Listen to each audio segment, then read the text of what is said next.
cintamu.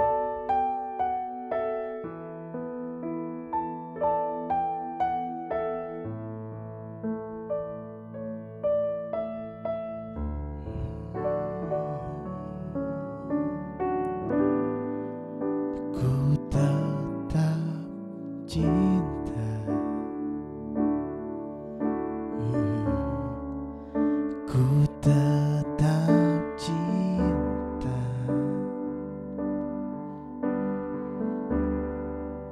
Walau badai datang menerpa,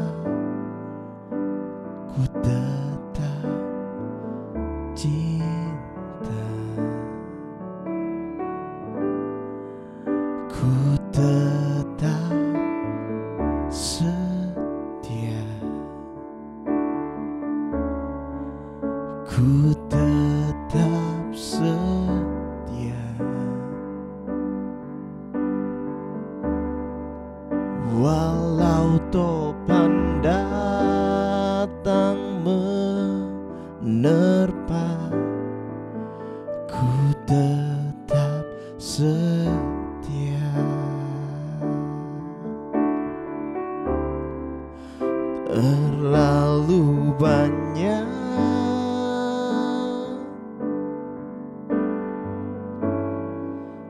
yang Tuhan telah beri, takkan mungkin ku balas dari apa yang ku miliki.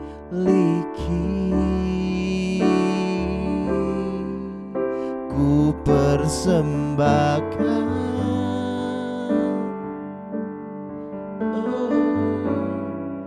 seluruh hidupku,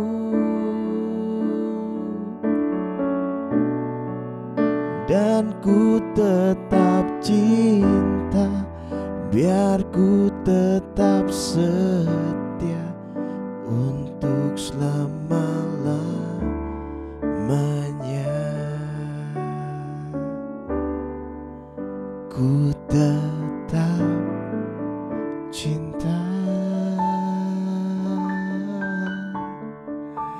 Ku tetap cinta. Walau badai datang menerpa, ku tetap cinta.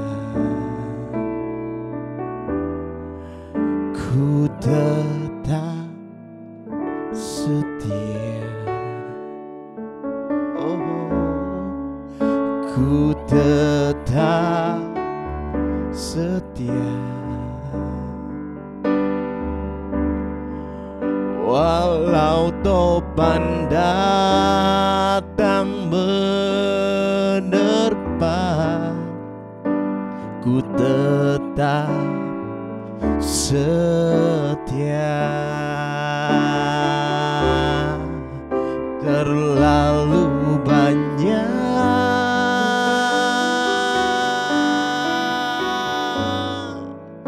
yang Tuhan telah beri,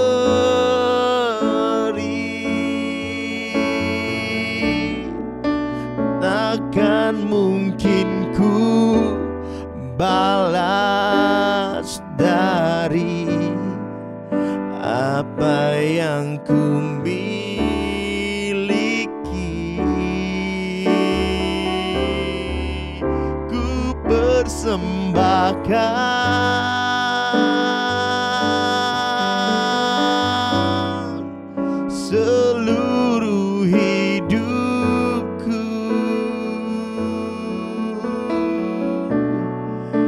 biar ku tetap cinta dan ku tetap setia untuk selama-lamanya.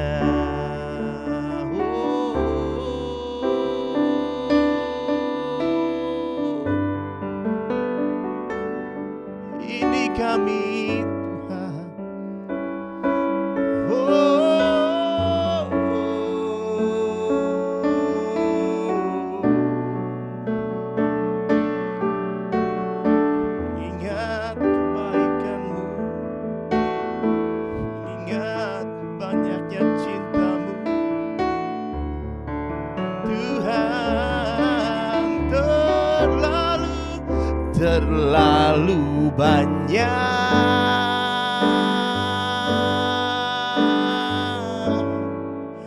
yang Tuhan telah beri. Takkan mungkin ku balas dari apa yang ku miliki. Oh Tuhan, ku persembahkan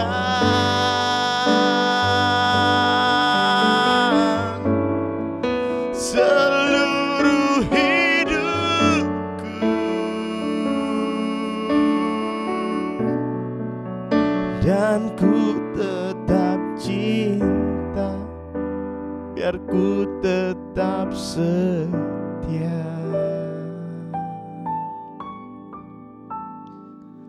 Sampai selama-lamanya.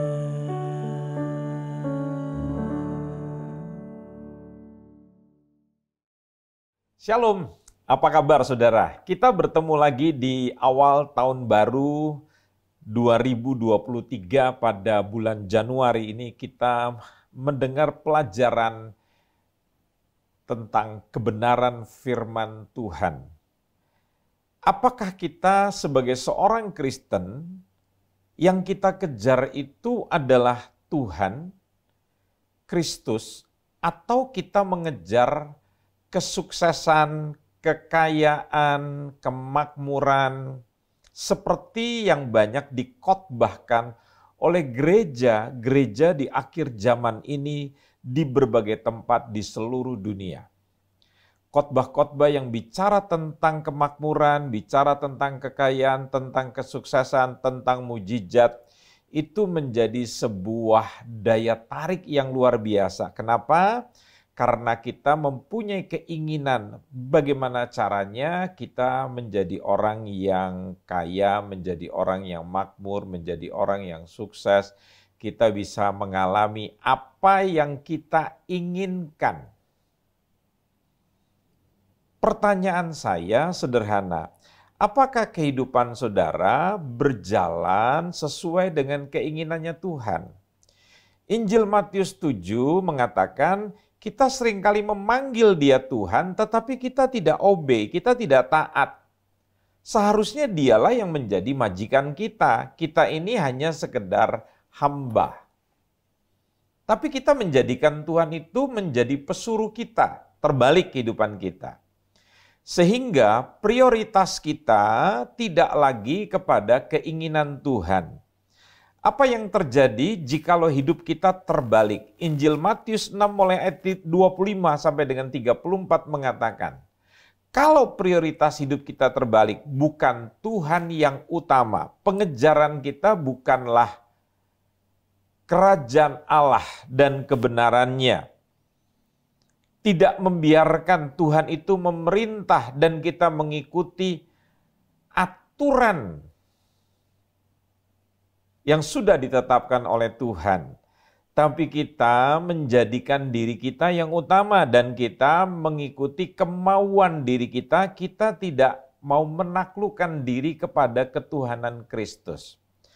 Maka yang terjadi dalam kehidupan kita adalah ketakutan, kekhawatiran, kecemasan. Itu adalah akibat karena kita tidak hidup menuruti prioritas yang sebenarnya.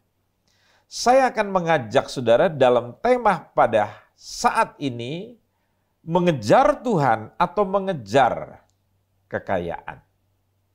Dalam Injil Lukas 14 ayat 33, mari saya mengajak saudara membuka Alkitab saudara bersama-sama dengan saya. Injil Lukas 14 dalam ayat yang ke-33, perhatikan baik-baik.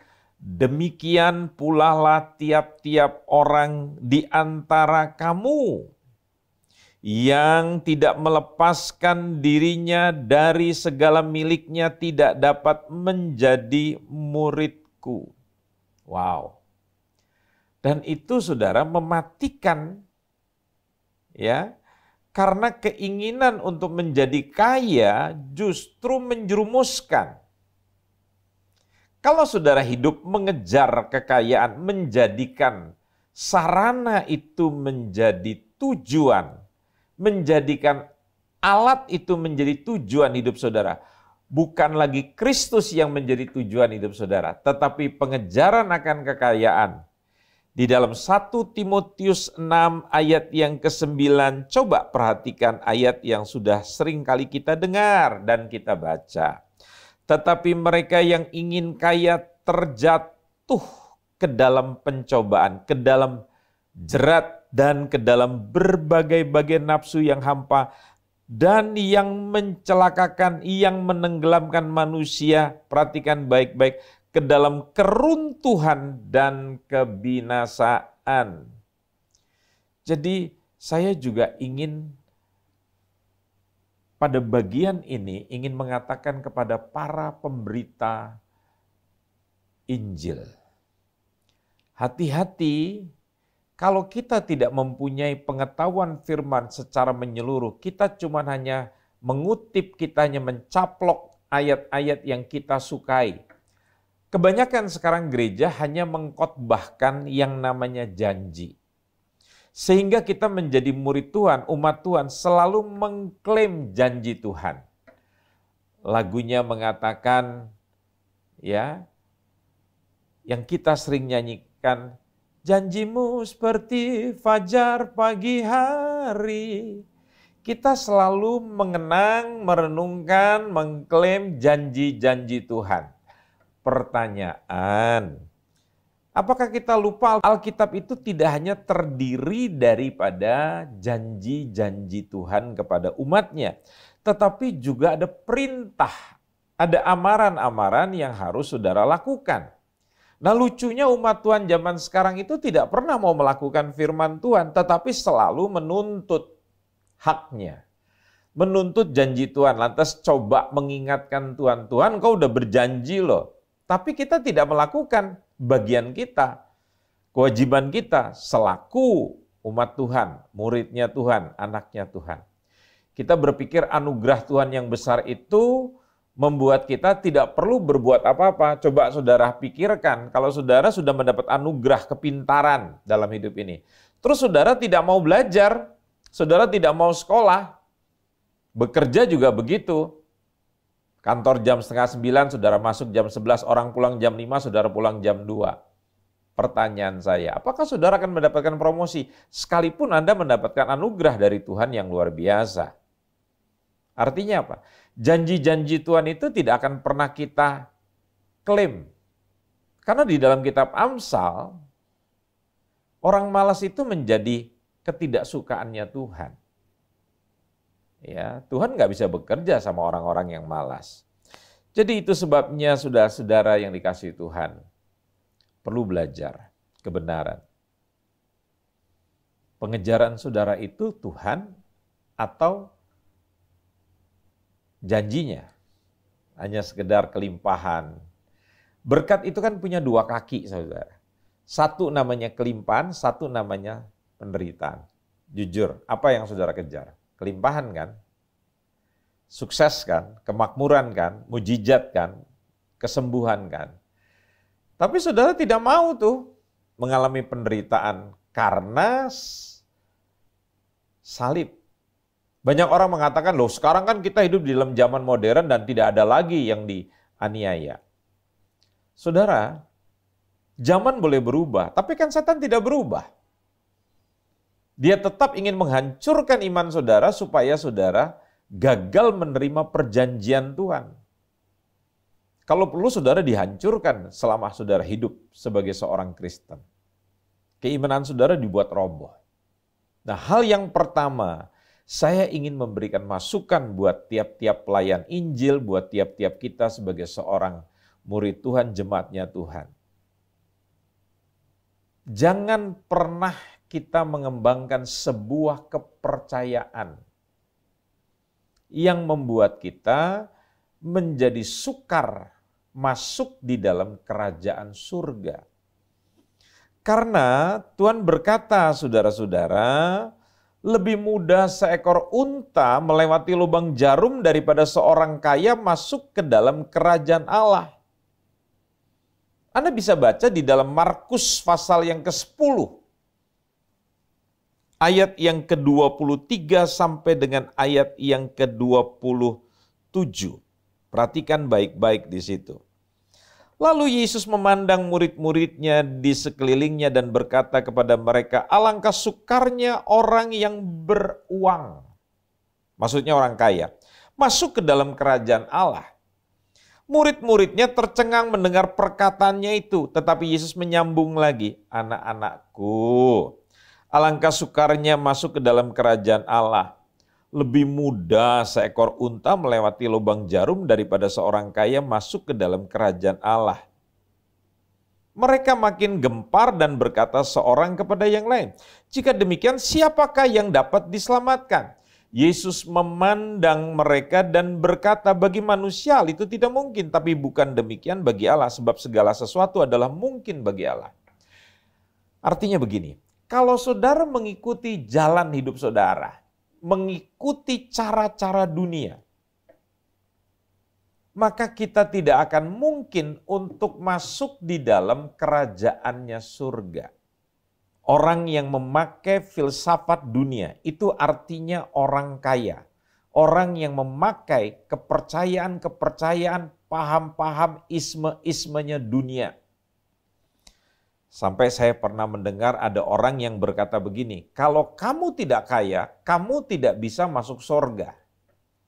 Ini adalah prejudis, prasangka, yang tidak ada kebenarannya. Yesus tidak anti kekayaan, saya pribadi tidak anti kekayaan. Karena kalau kita tidak punya uang, kita juga tidak bisa membangun pelayanan, kita juga tidak bisa berkembang. Tetapi Tuhan memanggil Abraham untuk memberkati dia sehingga dia menjadi berkat. Pengejaran Abraham bukan kepada sarana. Abraham bukan ingin mengejar kekayaan. Yang dia kejar itu adalah Tuhan. Taat kepada Tuhan. Mengikuti Tuhan bahwa dia mesti membawa umat Israel keluar daripada hidup yang lama di Mesir, perbudakan, kepada hidup yang merdeka di dalam tanah perjanjian. Itu tujuan Allah di dalam kehidupan kita. Pengejaran kita adalah Tuhan. Taat kepada Tuhan. Jadi jangan sampai saudara mengembangkan filosofi atau kepercayaan di dalam hidup ini justru akan membuat saudara dan saya, bahkan membuat banyak orang justru semakin susah masuk ke dalam surga. Nah, saya kadang-kala ingin tanya kepada orang-orang yang sangat percaya kepada khotbah-khotbah. Kesuksesan khotbah-khotbah, kekayaan khotbah-khotbah, kemakmuran khotbah-khotbah, mujizat khotbah-khotbah, kesembuhan. Saya percaya bahwa Tuhan memang berjanji memberkati, memberikan kesembuhan. Tapi orientasi hidup kita tidak boleh ke situ. Harus terarah kepada Kristus. Karena yang namanya berkat-berkat jasmani itu hanyalah merupakan akibat ketaatan kita. Saudara mesti ingat, ada banyak orang di dunia yang bisa kaya tanpa taat sama Tuhan. Dari buahnya kita bisa lihat, begitu mereka kaya, mereka tidak bisa memperalat kekayaan itu, menggunakan kekayaan itu untuk maksudnya Tuhan. Justru kekayaan itu menguasai mereka. Mereka main perempuan, mereka bermain judi, mereka membeli barang-barang yang belum pernah mereka beli. Mereka menjadi toko emas berjalan, berfoya-foya. Nah, pertanyaan saya, apakah itu maksudnya Tuhan? Justru semakin saudara punya banyak uang, membuat saudara semakin jauh daripada Tuhan. Yang kedua, jangan pernah saudara mengembangkan kepercayaan di dalam kekristenan justru membuat orang menjadi bunuh diri. Paulus berkata, saudara-saudara, di dalam 1 Timotius 6 ayat 6 sampai 10. Ayo kita buka sama-sama supaya namanya juga belajar kebenaran ya. Saudara mesti belajar membuka Alkitab saudara, bukan hanya mendengar. Ya, 1 Timotius 6 ayat 6 sampai 10. Memang ibadah itu kalau disertai rasa cukup memberi keuntungan besar. Sebab kita tidak membawa sesuatu apa ke dalam dunia, waktu saudara lahir telanjang, dan kita pun tidak dapat membawa apa-apa keluar. Waktu saudara mati, tidak ada barang-barang yang kita miliki, yang kita beli, yang bisa kita bawa serta di dalam kematian. Asal ada makanan dan pakaian cukuplah. Tetapi mereka yang ingin kaya terjatuh ke dalam pencobaan, ke dalam jerat, dan ke dalam berbagai-bagai nafsu yang hampa dan yang mencelakakan, yang menenggelamkan manusia ke dalam keruntuhan dan kebinasaan. Ayat yang ke-10, karena akar segala kejahatan ialah cinta uang.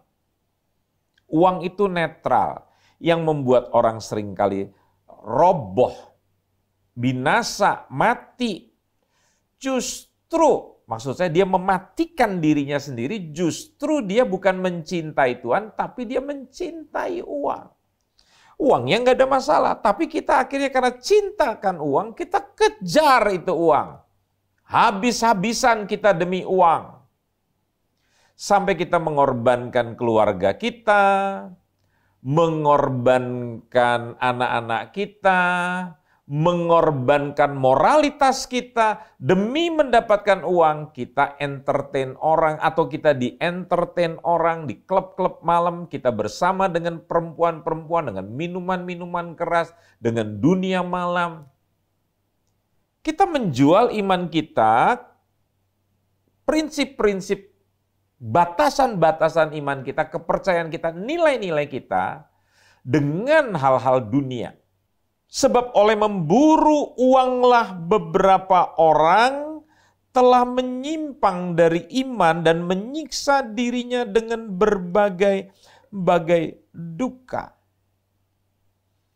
Jadi pertanyaan saya, saudara-saudara, kepada para pengkhotbah, orang-orang Kristen yang sangat mengagung-agungkan kekayaan kemakmuran. Pertanyaan saya begini, kenapa sih Anda ingin mengembangkan pelayanan atau Anda ingin menjadi orang yang menyiksa diri dengan berbagai-bagai duka dan menceburkan dirinya ke dalam keruntuhan dan kebinasaan seperti yang dikatakan tadi? Karena saudara tidak mengejar Tuhan, tapi saudara mengejar kekayaan.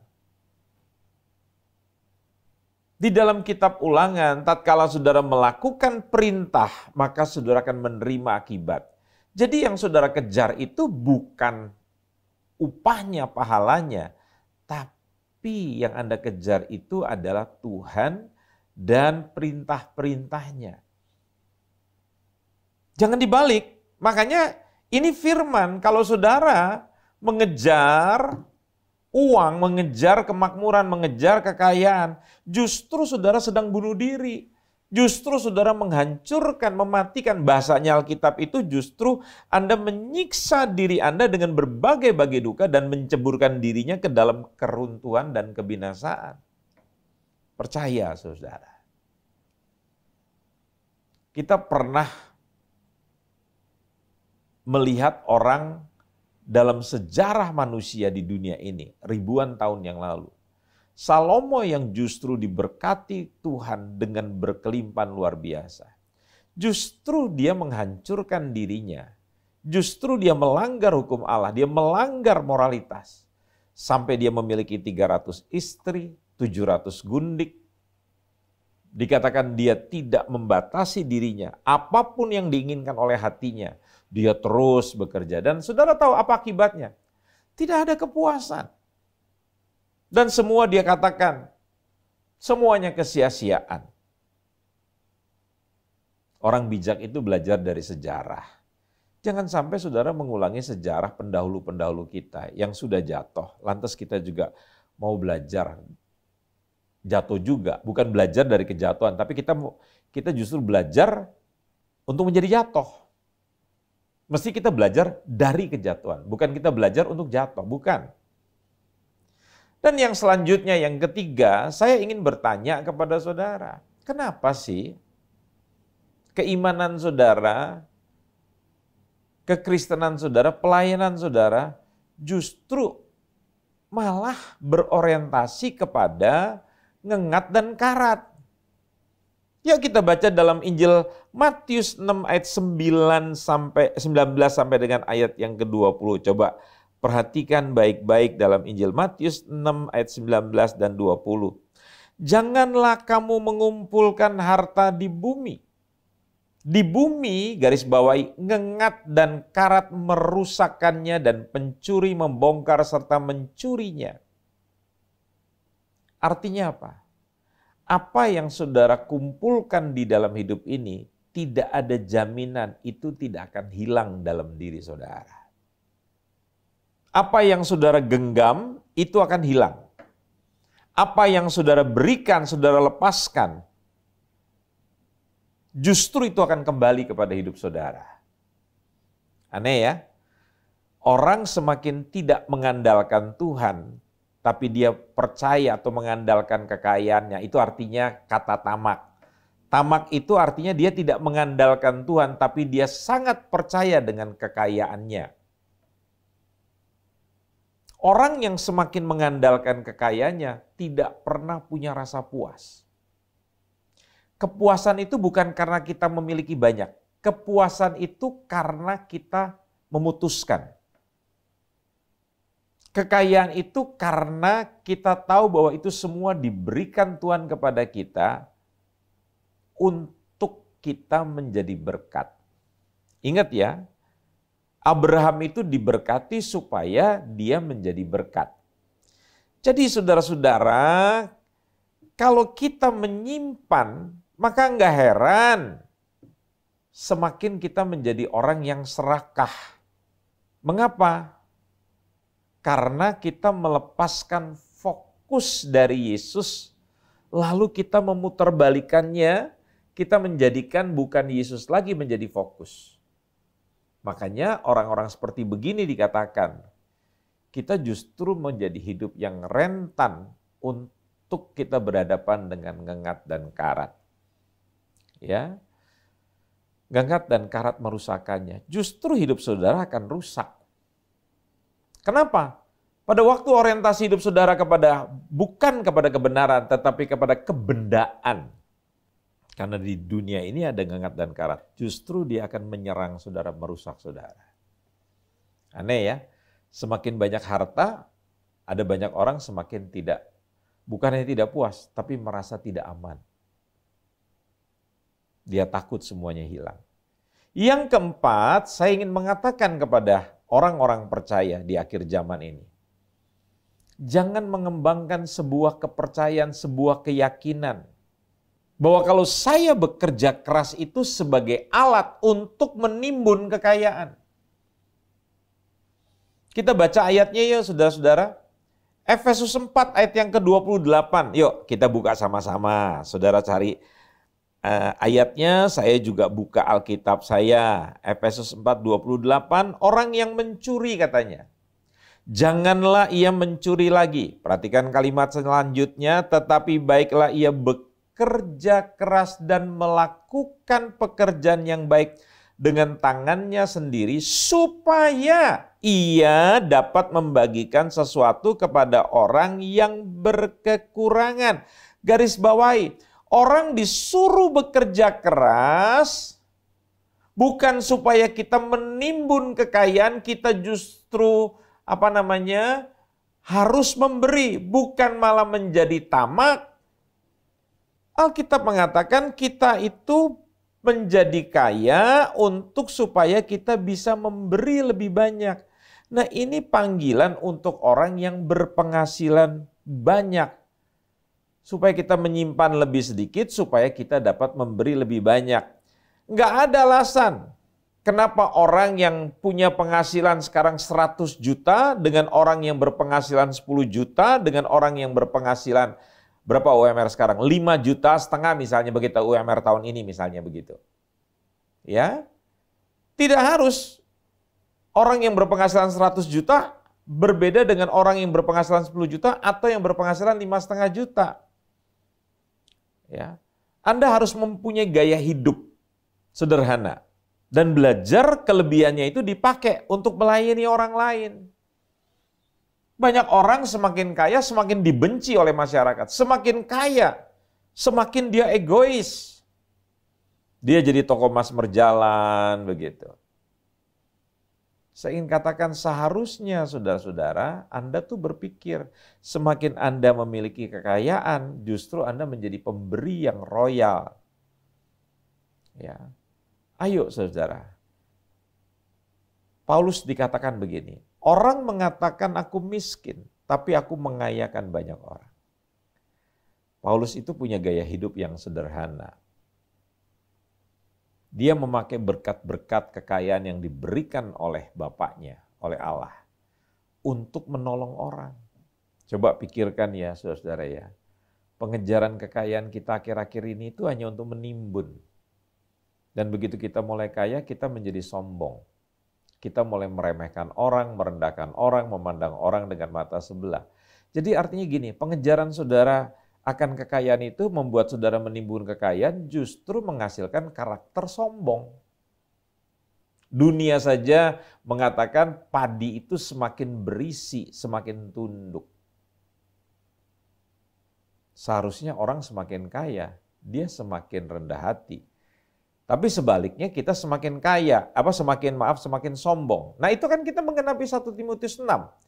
Peringatkanlah kepada orang-orang kaya, jangan mereka menjadi sombong. Jadi itu korelasinya, kalau kita nggak hati-hati, semakin kita mempunyai banyak uang, kita menjadi sombong. Merendahkan orang lain, sampai pemimpin-pemimpin kita rendahkan, kita pandang dengan sebelah mata. Kita merasa sekarang kita bisa mengatur orang karena kita sekarang menjadi bos, sekarang kita kaya. Kita tidak punya kerendahan hati. Hati-hati, istri mulai melawan suami karena istri punya penghasilan yang besar, anak-anak mulai berontak terhadap orang tua. Orang tua bertingkah laku otoriter karena merasa dia punya kekuasaan dengan kekayaannya. Bukan itu maksudnya Tuhan. Yang kelima sekarang saudara, yang kelima tuh begini. Jangan pernah kita mengembangkan kepercayaan bahwa iman itu akan meningkat sejajar dengan peningkatan penghasilan kita, peningkatan uang kita yang semakin berlimpah-limpah. Artinya kalau kita tidak punya uang yang semakin banyak, itu tanda bahwa iman kita tidak meningkat. Iman yang benar itu justru belajar puas dengan apa yang sudah diberikan Tuhan. Saudara mesti belajar puas dengan gaji saudara. Nah, ada banyak orang Kristen sekarang yang tidak puas dengan penghasilannya. Akhirnya apa? Korupsi. Akhirnya melakukan judi, menjadi bandar judi, bermain saham, maaf loh ya, memutar uang. Tujuannya apa? Mencari kekayaan, mengejar kekayaan.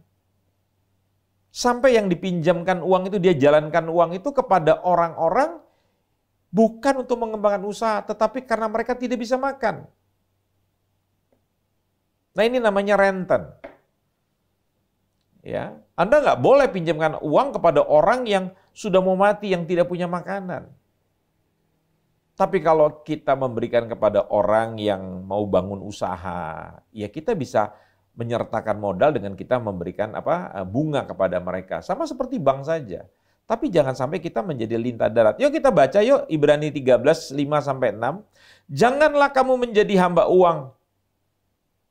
Cukupkanlah dirimu dengan apa yang ada padamu. Karena Allah telah berfirman, aku sekali-kali tidak akan membiarkan engkau dan aku sekali-kali tidak akan meninggalkan engkau. Sebab itu dengan yakin kita dapat berkata, Tuhan adalah penolongku, aku tidak akan takut. Apakah yang dapat dilakukan manusia terhadap aku? Aneh ya? Kalau kita bertuhankan atau kita berorientasi kepada kekayaan, kepada kemakmuran, semakin kita punya banyak, kita semakin takut. Takut apa? Takut hilang. Semakin kita punya banyak, kita nggak punya rasa puas. Kita menjadi orang yang tamak. Tidak lagi menjadi Tuhan itu sandaran kita. Kita tidak mengatakan Tuhan adalah penolongku. Aku tidak akan takut. Tapi justru yang terjadi, kita merasa ada jaminan karena kita punya uang, simpanan yang begitu banyak. Orang yang mengandalkan Tuhan dengan orang yang mengandalkan kekayaan itu berbeda sekali. Jadi hati-hati, jangan sampai Anda mengatakan bahwa iman saya itu akan meningkat kalau saya mempunyai kekayaan. Kalau saya tidak mempunyai kekayaan, itu artinya saya nggak mempunyai iman kepada Kristus.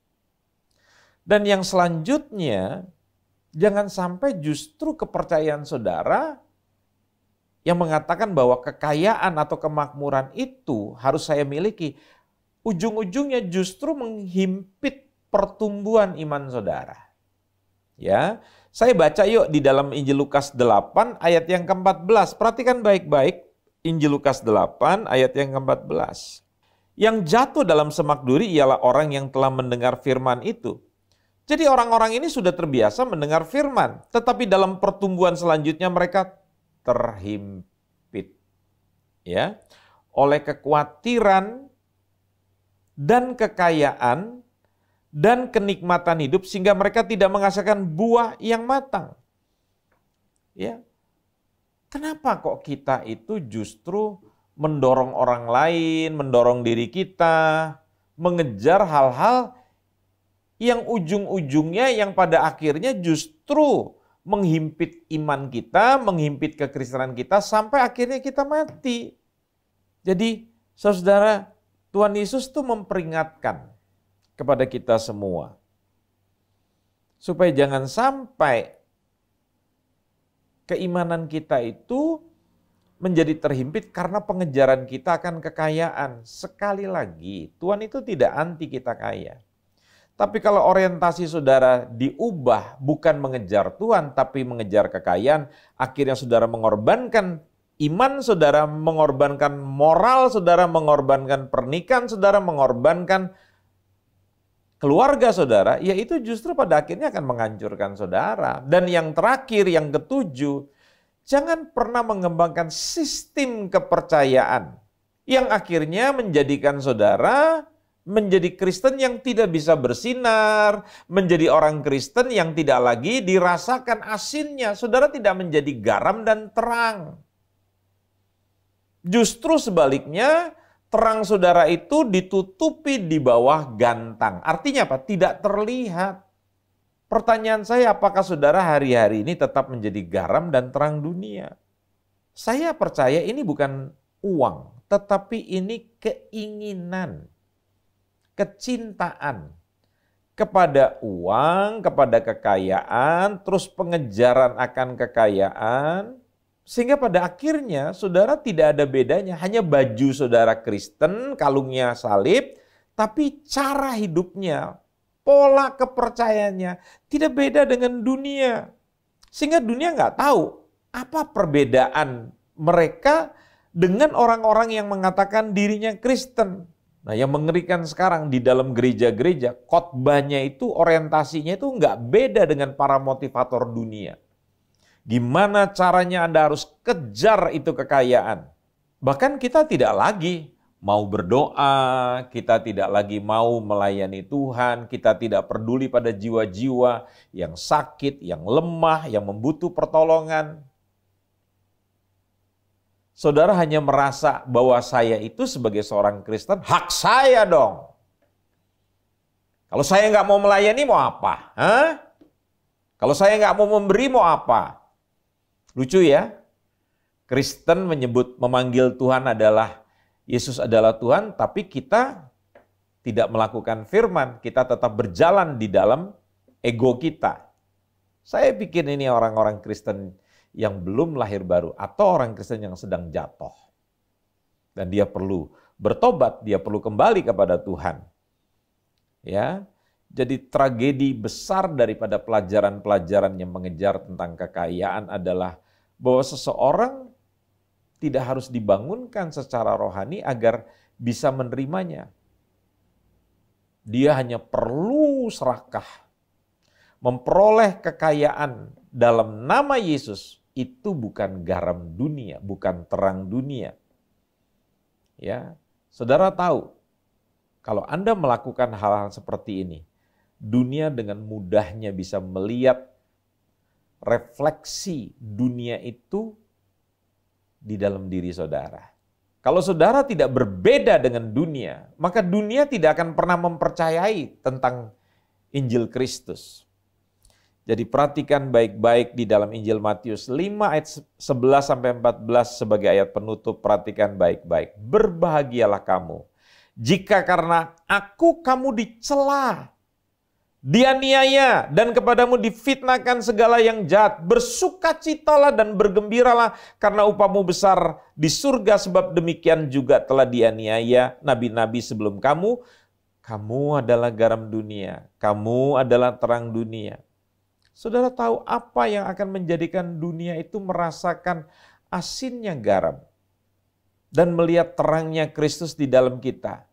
Bukan karena kita menyukai kekayaan seperti mereka, tetapi itu adalah kesediaan dan kemampuan orang-orang percaya untuk bisa mengasihi orang lain melalui penderitaan, sambil saudara tetap bisa bersukacita karena upah saudara tersedia di surga bersama dengan Yesus.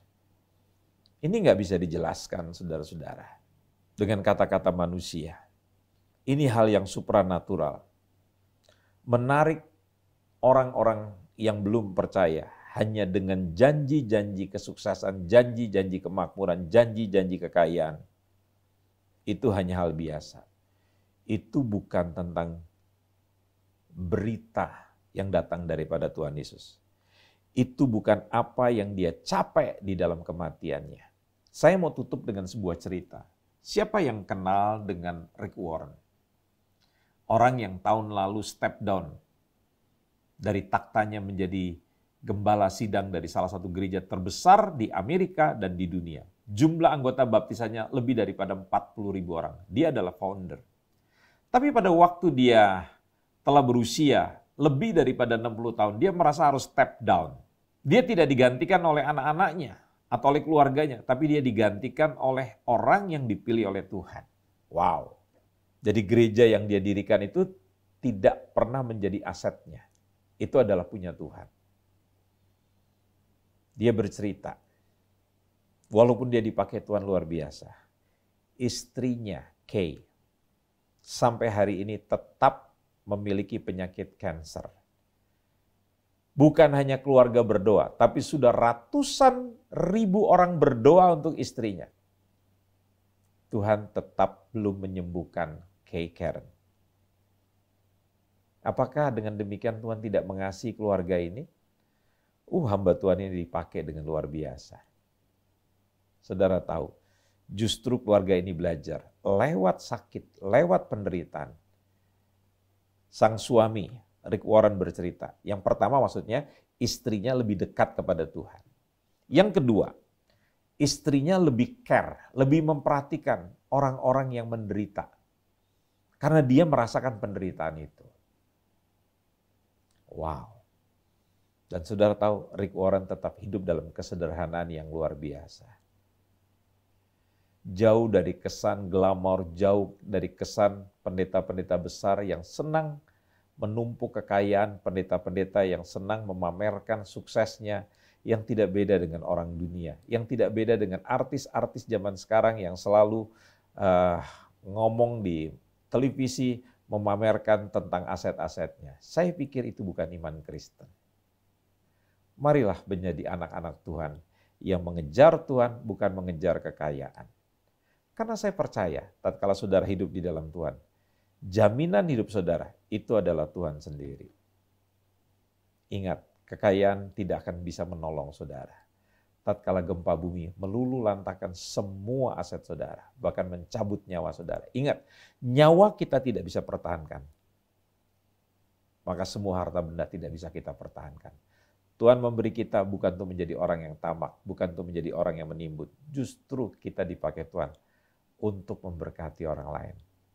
Aku memberkati engkau, kata Tuhan kepada Abraham, supaya engkau menjadi berkat bagi banyak bangsa. Tuhan memberkati kita sekalian, biarlah pelajaran ini menjadi sebuah perenungan, sehingga iman kekristenan saudara tidak dipengaruhi dengan filsafat ataupun filosofi dunia. Amin. Mari saya ajak saudara berdoa. Sementara pujian, instrumen dinyanyikan, saya ajak saudara untuk menundukkan kepala saudara atau mengangkat kepala saudara, melipat tangan, membuka tangan, mengangkat tangan saudara sesuai dengan cara doa saudara masing-masing. Dan saudara mengakui dengan jujur, apa yang menjadi kepercayaan saudara sudah dipengaruhi oleh dunia atau oleh ajaran kebenaran. Hidup itu bukan menjadikan sarana menjadi tujuan. Kalau Tuhan memberkati kita dengan kekayaan, tujuannya bukan menimbun, tetapi kita menjadi berkat. Kejar Tuhan, jangan kejar kekayaan. Kejar Tuhan, kejar Tuhan. Maka Dia akan memimpin hidup saudara. Bagaimana caranya saudara menerima berkat Tuhan yang luar biasa. Orang yang hidup di dalam Tuhan bukan menjadi orang yang bermalas-malas. Bapa di surga, biarlah setiap orang yang belajar kebenaran pada hari ini diberkati oleh Tuhan. Sistem kepercayaannya diubah, mengikuti ajaran firman Tuhan, bukan dipengaruhi oleh filosofi atau filsafat dunia. Tuhan, kami mau tetap mengandalkan Tuhan.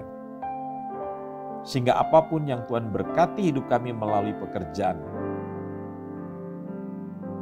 Tuhan mengajarkan kami untuk bekerja keras, bukan untuk menimbun kekayaan, bekerja keras supaya kami bisa menolong orang lain. Terima kasih buat semuanya Tuhan. Ajar kami menjadi anak-anak Tuhan yang mempunyai sistem kepercayaan yang benar. Dalam nama Tuhan Yesus Kristus yang diberkati Tuhan, sama-sama kita katakan amin. Tuhan memberkati kita sekalian. Sampai jumpa dalam belajar kebenaran pada waktu yang akan datang. Tuhan memberkati.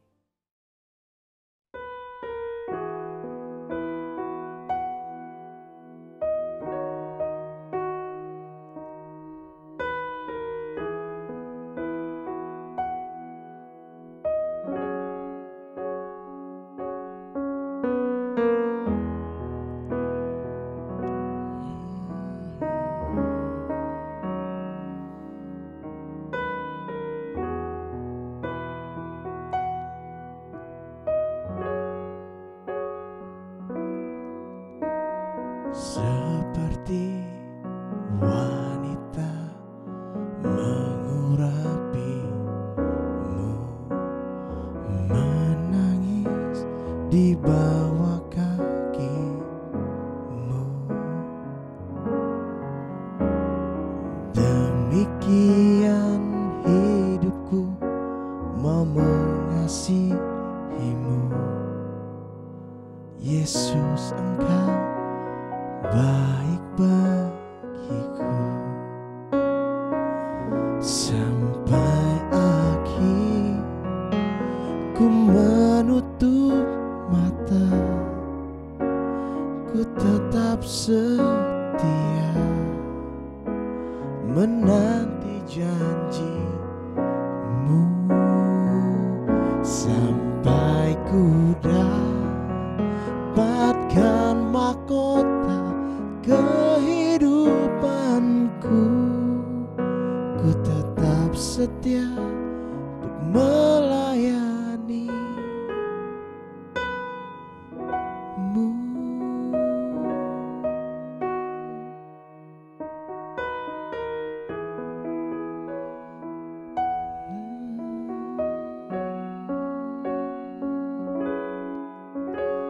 Seperti wanita mengurapimu,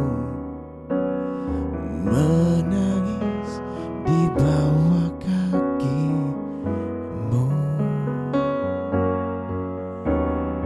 Demikian hidupku mau mengasihimu, Yesus, Engkau baik bagiku. Sampai akhir ku menutup mata, ku tetap setia menanti janjimu. Sampai ku dapatkan mahkota kehidupanku, ku tetap setia untuk melayanimu. Sampai akhir menutup mata, ku tetap setia menanti janjimu, sampai ku dapatkan mahkota kehidupanku. Ku tetap setia untuk melayanimu. Ku tetap setia, ku tetap setia, ku tetap setia untuk